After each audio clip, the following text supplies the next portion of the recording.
Ini saya ingin memperkenalkan diri dulu. Nama Norada Octavia Malau, NIM 210034 dari kelas A D3. Nama ilmuwan Robert Samuel Lenzer, tanggal lahir 29 Agustus 1948. Penemuan, Lenzer dianggap sebagai pendiri rekayasa jaringan dalam pengobatan regeneratif. Dia dan para peneliti di labnya telah membuat kemajuan dalam rekayasa jaringan seperti pembuluh darah rekayasa dan jaringan otot rekayasa vaskularisasi. Assalamualaikum warahmatullahi wabarakatuh. Perkenalkan, nama saya Nadia Ramazaran dari NIM 2100033. Saya berasal dari kelas D3 1A. Yang ilmuwan kedua adalah Friedrich Wilhelm Adam Stirner, lahir dari pasangan Joseph Simon Serdiner dan Mary Therese Brockman pada 19 Juni 1783 di Neuhaus, Rhine-Westphalia Utara, sekarang bagian dari Paderborn. Setelah orang tuanya meninggal, ia menjadi magang apoteker di Paderborn. Stirner adalah orang pertama yang mengisolasi morfin dari opium. Dia menyebut alkaloid di terisolasi morfium setelah dewa mimpi Yunani, Morpheus. Dia menerbitkan makalah komprehensif tentang isolasi, kristalisasi, struktur kristal, dan sifat farmakologisnya, yang dia pelajari pertama kali pada anjing liar dan kemudian dalam eksperimen sendiri.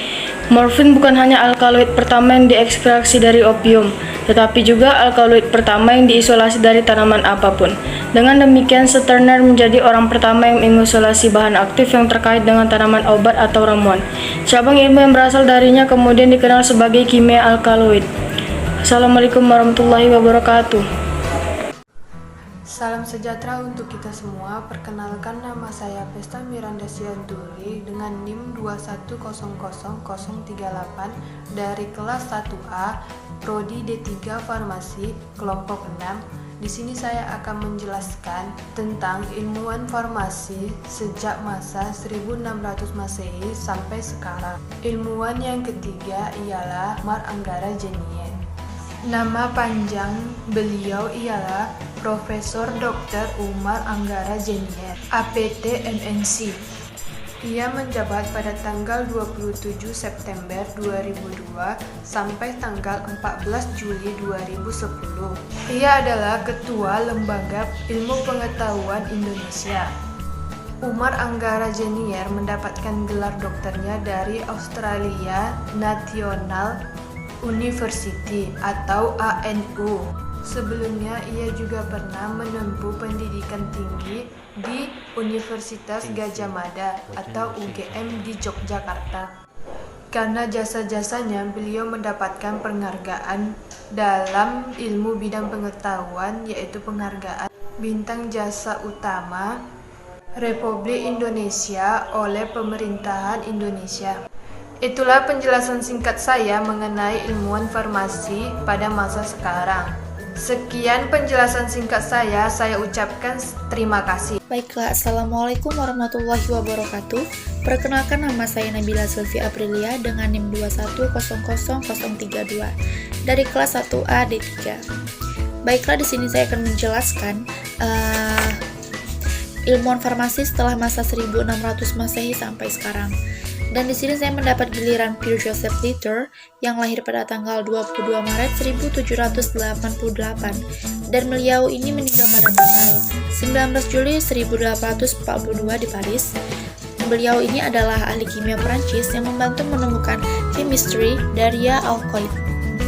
Dan beliau ini adalah pengampu di pelajaran alkaloid. Litter adalah profesor dari tahun 1832, Direktur Sekolah Farmasi Paris. Pada tahun 1817 bekerja sama dengan ahli kimia Joseph Binemi Caventou, dia mengisolasi klorofil, pigmen hijau, pada tumbuhan yang penting untuk proses fotosintesis. Minatnya itu segera beralih ke kelas baru basis sayuran yang sekarang disebut alkaloid. Dan dia mengisolasi emetin dengan Caventou. Dia melanjutkan pencariannya untuk alkaloid, dan pada tahun 1820 mereka menemukan brucin, zinsonin, colcin, quina, strychin, and ferritin. Beberapa senyawa ini segera menemukan kegunaan obat. Aplikasi tersebut menandai awal dari pergeseran bertahap dari penggunaan ekstrak tumbuhan mentah dan menuju penggunaan senyawa alami dan sintesis yang ditemukan di dalam di alam atau diformulasikan oleh ahli kimia. Dan pada tahun 1823, Fletcher menerbitkan analisis beberapa alkaloid, sehingga memberikan dasar untuk kimia alkaloid. Dia juga melakukan studi penting tentang senyawa lain, termasuk kafein, piperin, dan pikrotosin. Baiklah, mungkin hanya ini penjelasan ilmuwan 1600 Masehi sampai sekarang dari saya.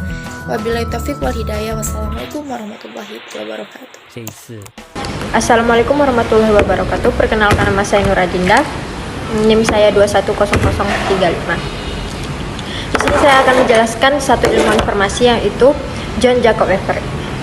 John Jacob Webber ini adalah ilmuwan farmasi pada tahun 1620 sampai 1995 Masehi. Ia berhasil melakukan verifikasi efek farmakologi dan toksikologi pada hewan percobaan. Ia mengatakan, "Saya merenungkan panjang lebar, akhirnya saya memutuskan untuk mengklarifikasi masalah ini dengan eksperimen." Ia ini orang pertama yang melakukan penelitian pada hewan percobaan.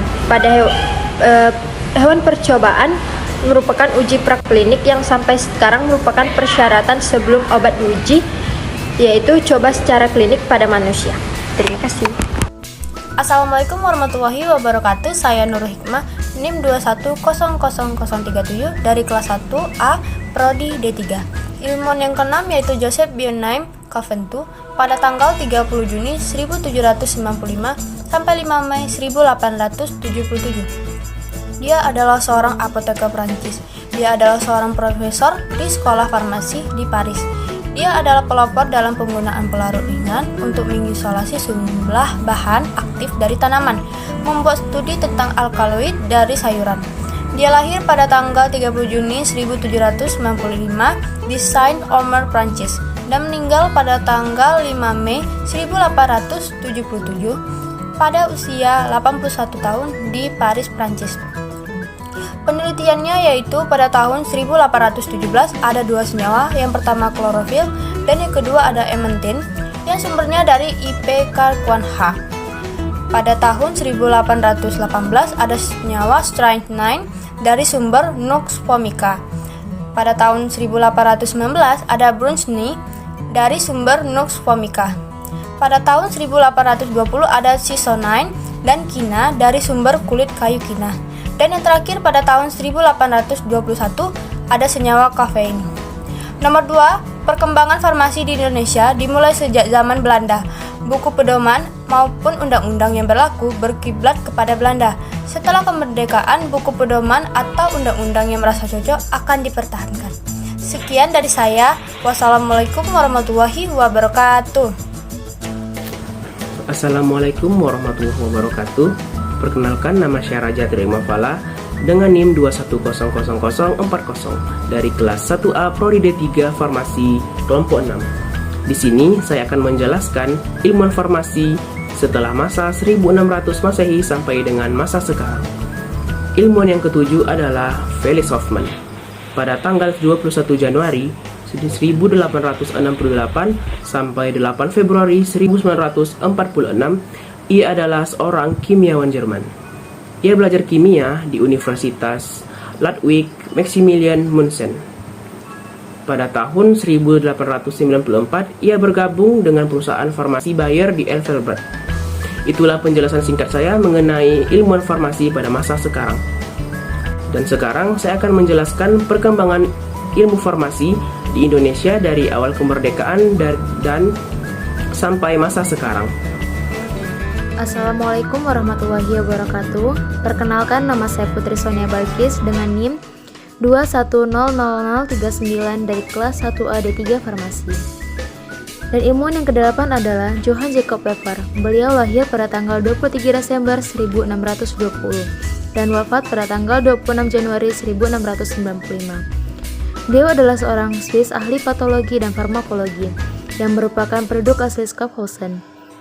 Beliau belajar kedokteran di Strasbourg, Basel, dan Padua, dan pada tahun 1647 kembali ke Schaffhausen untuk praktek kedokteran.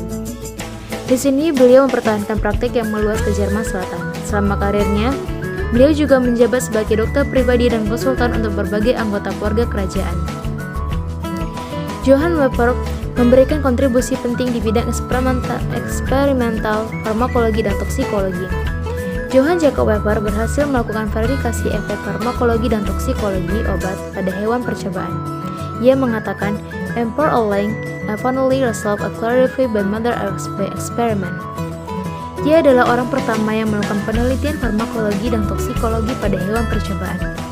Percobaan pada hewan merupakan uji praklinik yang sampai sekarang merupakan persyaratan sebelum obat diuji coba secara klinik pada manusia. Dan sejarah pefarmasian pada Indonesia setelah masa penjajahan ialah periode zaman penjajahan sampai perang kemerdekaan. Tonggak sejarah farmasian di Indonesia pada umumnya diawali dengan pendidikan asisten dokter semasa pemerintahan Hindia Belanda. Pada tahun 1950 di Jakarta dibuka Sekolah Asisten Apoteker Negeri atau Republik yang pertama, dengan jangka waktu pendidikan selama 2 tahun. Pada periode ini, terutama antara tahun 1960 sampai 1965, karena kesulitan devisa dan keadaan ekonomi yang suram, industri kefarmasian dalam negeri hanya dapat berproduksi sekitar 30% dari kapasitas produksinya. Pada tahun 1958 sampai 1967, di tahun ini merupakan salah satu tahun yang cukup signifikan di mana perkembangan industri farmasi mengalami satu peningkatan karena dikeluarkannya Undang-Undang Penanaman Modal Asing atau PMA pada tahun 1967 dan Undang-Undang Penanaman Modal Dalam Negeri atau PMDN pada tahun 1968 yang mendorong perkembangan industri farmasi Indonesia hingga saat ini. Sekian dari saya, maaf bila ada kesalahan. Wassalamualaikum warahmatullahi wabarakatuh. Assalamualaikum warahmatullahi wabarakatuh. Perkenalkan, nama saya Nurjani dari kelas 1A, Prodi D3 Farmasi Riau dengan NIM 2100036. Baiklah, saya akan menceritakan salah satu ilmuwan farmasi atau dikenal sebagai Bapak Farmakologi. Siapa Bapak tersebut? Ya, Bapak Rudolf Buchem. Beliau lahir pada tanggal 1 Maret 1820 dan wafat pada tanggal 25 Desember 1879. Beliau adalah seorang ahli farmakologi Jerman yang lahir di Bautzen. Apa farmakologi itu sendiri? Farmakologi itu adalah ilmu yang mempelajari khasiat dan cara kerja obat. Tentunya para anak farmasi pasti sudah tahu. Saya akan menceritakan sedikit cerita tentang riwayat Bapak tersebut. Pada tahun 1845 ia memperoleh gelar dokter dari Universitas Leipzig dan tak lama setelah itu menjadi profesor farmakologi di Etika Sejarah Kedokteran dan Literatur Medis di Universitas Dorpat. Pada tahun 1849 ia terpilih sebagai profesor penuh farmakologi. Saat di Dorpat, ia mendirikan lembaga farmakologi pertama di sekolah itu. Pada tahun 1867, ia menjadi profesor farmakologi dan toksikologi di Universitas Gießen. Buchem dikenang karena karya pionirnya dalam farmakologi eksperimental. Dia berperan penting dalam mengubah farmakologi dari studi empiris kedokteran menjadi ilmu pasti. Dia memperkenalkan biosai ke farmakologi dan menciptakan metodologi untuk menentukan aspek kuantitatif dan medis dan dari zat kimia.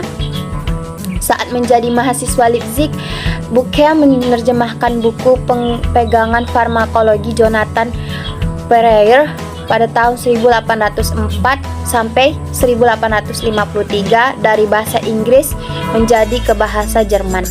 Dia juga mengedit buku tersebut menghilangkan obat-obatan dan praktik yang usang dan tidak efektif, sambil menambahkan informasi terbaru, termasuk babnya sendiri yang disebut dengan Achterwirkung, atau artinya tindakan farmakologis.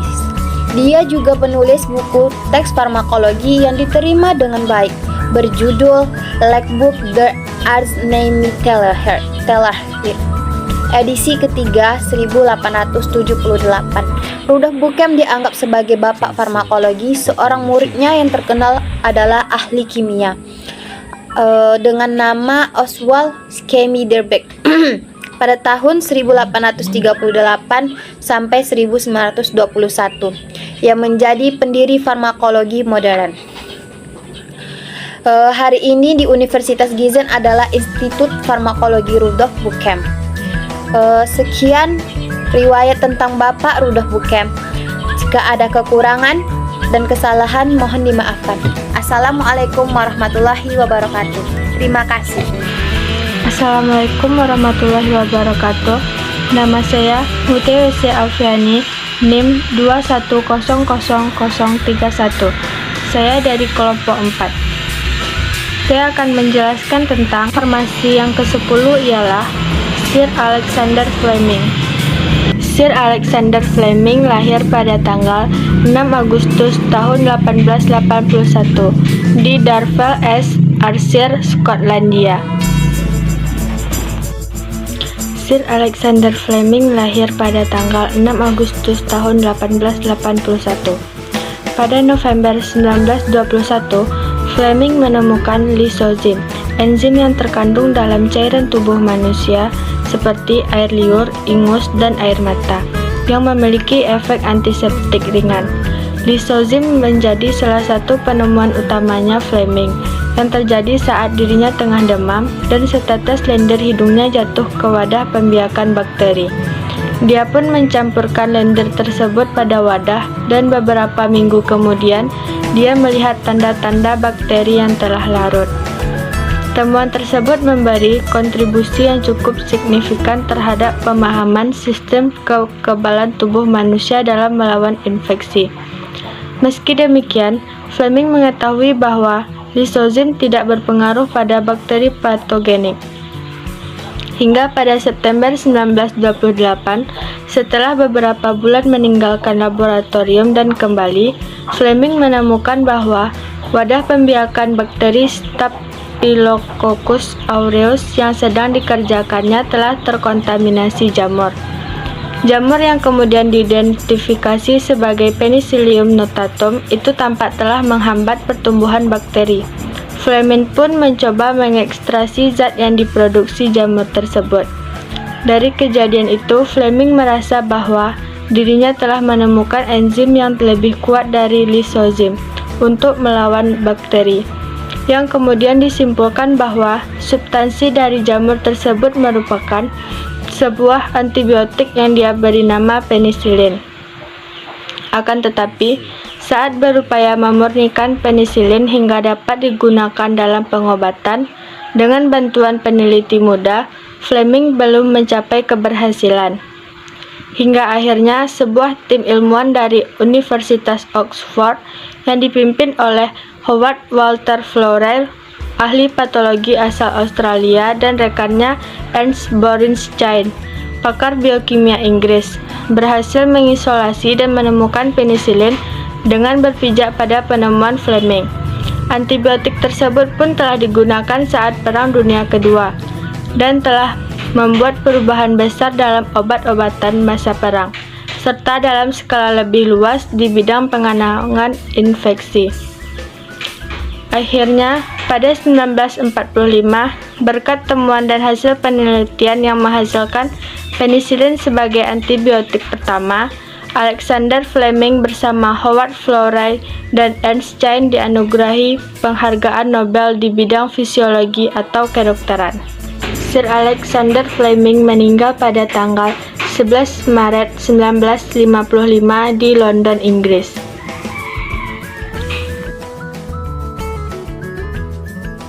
Zaman kolonial Hindia Belanda, apoteker sebagai profesi di Indonesia sebenarnya relatif masih muda dan baru dapat berkembang secara berarti setelah masa kemerdekaan. Pada zaman penjajahan, baik pada masa kolonial Hindia Belanda maupun masa penduduk Jepang, kefarmasian Indonesia pertumbuhannya masih lambat dan profesi ini belum dikenal secara luas oleh masyarakat.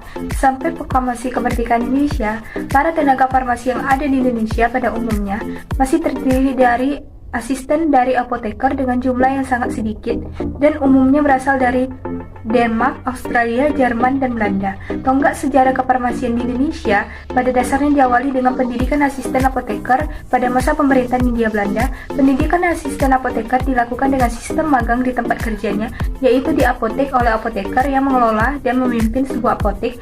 Setelah calon asisten apoteker telah bekerja dalam jangka waktu tertentu di apotek dan dianggap memenuhi syarat, maka diadakan ujian pengakuan yang diselenggarakan oleh pemerintah Hindia Belanda.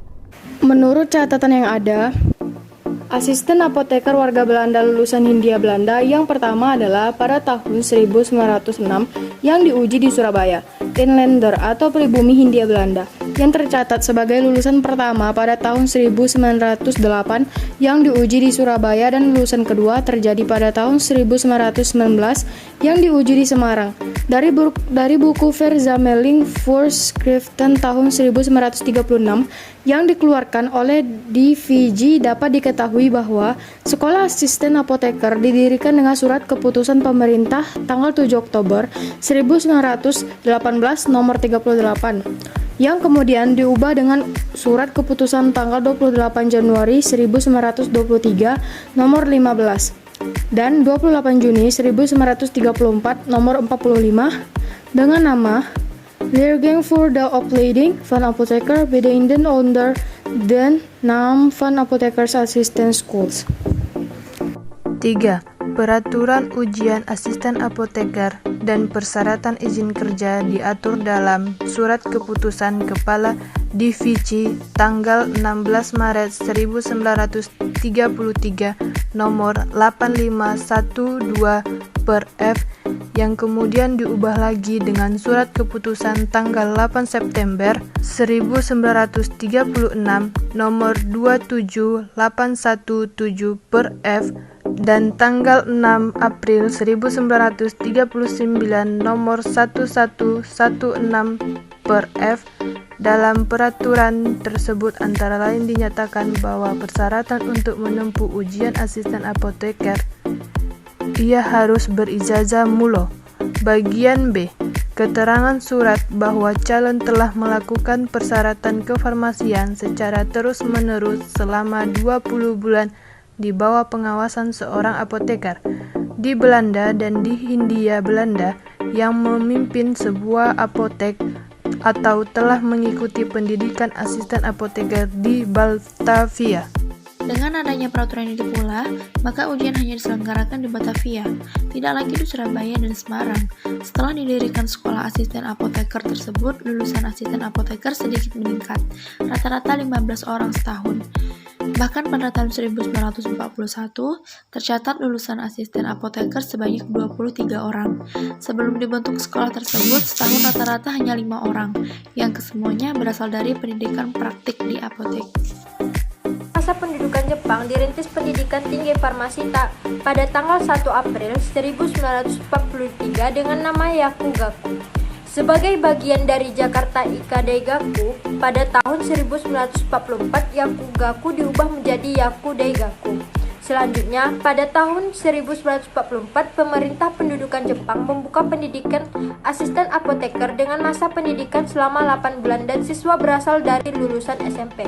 Sampai Agustus 1945, telah dihasilkan 2 angkatan dengan jumlah yang sangat sedikit. Setelah diproklamirkannya kemerdekaan Indonesia, pendidikan tinggi farmasi ini lantas bubar dan segenap siswanya ikut berjuang.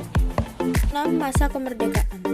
Pada masa Perang Kemerdekaan, kefarmasian di Indonesia mencatat 2 peristiwa bersejarah yang sangat berarti, yaitu 27 September 1946 dibuka perguruan tinggi ahli obat di Klaten, Jawa Tengah, yang kemudian menjadi Fakultas Farmasi Universitas Gadjah Mada atau UGM. Pada tanggal 1 Agustus 1947, di Bandung diresmikan jurusan farmasi dari Fakultas Ilmu Pasti dan Ilmu Alam University Van Indonesia, yang kemudian menjadi Departemen Farmasi Institut Teknologi Bandung atau ITB sekarang ini. Untuk mempercepat pemenuhan kebutuhan akan tenaga media di bidang farmasi, pada tahun 1950 di Jakarta dibuka Sekolah Asisten Apoteker Negeri yang pertama dengan jangka waktu pendidikan selama 2 tahun. Lulusan angkatan pertama sekolah asisten apoteker ini tercatat sekitar 30 orang. Pada tanggal 5 September 1953, bagian farmasi Fakultas Kedokteran, Kedokteran Gigi, dan Farmasi UGM untuk pertama kali menghasilkan 2 orang apoteker. Sekitar 1,5 tahun kemudian, bagian farmasi Institut Teknologi Bandung menghasilkan apoteker pertama pada tanggal 2 April 1955. Nomor 7. Dikarenakan masih kekurangan tenaga apoteker, pada tahun 1953 dikeluarkan Undang-Undang Nomor 3 tentang Pembukaan Apotek.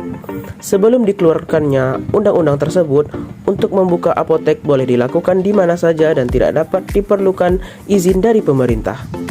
Dengan adanya undang-undang tersebut, maka pemerintah dapat menutup kota-kota tertentu untuk mendirikan apotek baru, karena jumlahnya sudah dianggap cukup memadai.